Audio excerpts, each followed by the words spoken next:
we got to where we are now because you can't hide behind any false advertising or false claims on a product. If it truly isn't a good product, people will not buy it. And they won't buy it because they're going to see the stories of other people having bad experiences with the company or the product.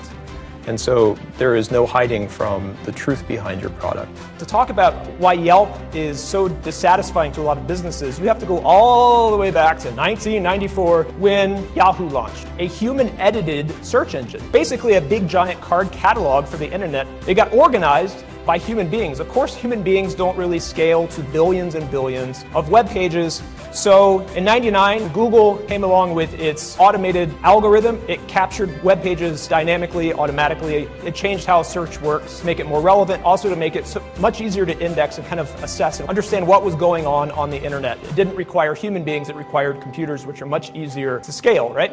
2005, an entire industry of people were scheming Google's system to trick it into thinking certain websites were more relevant and helpful than they really were. And they were using things like link farms, link spam. So they made changes to their algorithm. They realized their older way of doing that still relevant. They still use those attributes of their algorithm. They also recognized that the freshness of stuff on a page also helps to indicate whether that particular website continues to be relevant now. And that is the point at which freshness entered the conversation. So they started looking at when stuff was published, how frequently it was published and updated. Coincidentally, it was also the year Yelp launched. Yelp is, by its very dynamic nature, jam-packed with fresh information and millions of reviews every single day. Was it coincidence? Don't know. Could have been good planning on Yelp's part, TripAdvisor's part, but the cause of it really exploded Yelp, TripAdvisor, this entire genre that now vexes a lot of businesses. So that's the very brief lesson about the history of freshness. And we're sort of living in an era as things evolve,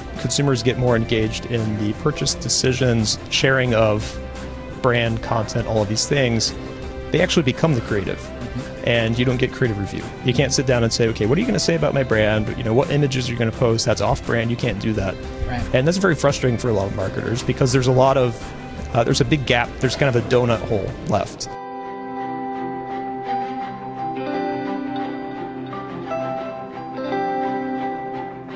I was sharing with Chris, I think Indonesia has 175 or 178% mobile penetration, people having multiple mobile devices. So you can't really talk about social media or digital marketing in any way without talking about the importance of mobile. So how, from your perspective, I'll start with you, Chris, how does mobile influence brand strategy, content development, and social media? What are some of the implications of that?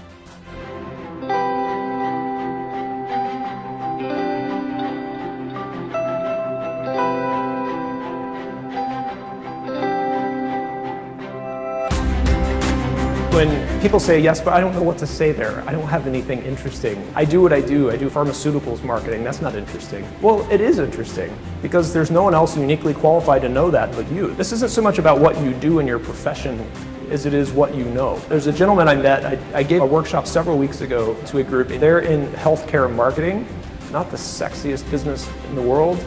It isn't the most intuitive place to have a breakout, amazing blog post or LinkedIn post, right? It's got a fairly limited audience. He's in marketing, so he wrote a post about marketing from the perspective of his son who was selling something for the Boy Scouts.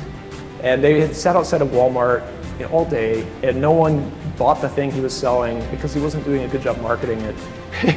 And it was a very good post. If I can find it and you're interested to see it, I'll send it to you. It became one of the most shared posts on LinkedIn in 2014 total.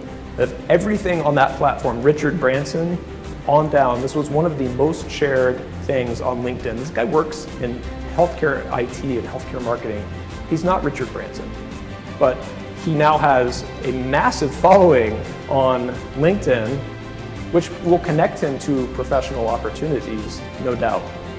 When you get a great review, when someone says, this was the most amazing 15-pound burrito I have ever eaten in my life, and I eat a lot of 15-pound burritos, show that off in any forum you can. If you have social media connected to your business, and that's a big thing for you, you can show it off there. You can link to it, or you can republish it there. You can also put it in an email newsletter. I have pet insurance for my dog, which sounds funny to say. His insurance is better than my insurance. And They send out an email newsletter every month, and in there they have a review of the month in the newsletter that one actually comes from a pet insurance review blog. Believe it or not, that thing exists and it's huge. So they pull a review from that site and drop it into their email newsletter every month. It just kind of reinforces that they're in business to serve customers, right? So show off those great reviews. It makes the person who wrote it feel great.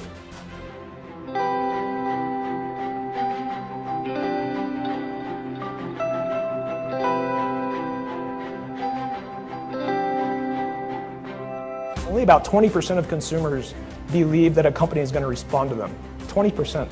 Whether it's negative or positive, we don't really expect a business to say thank you or we're sorry, at least not in a really candid, authentic way. So, but when they do, there was like an 80% lift in retention or advocacy, even among the negative reviews. So if you take a negative review and say, God, we're so sorry, that was a bad night, it's on us, please come back, they're more likely to say, hey, I'll try them again, they seem like good people. Thank you very much.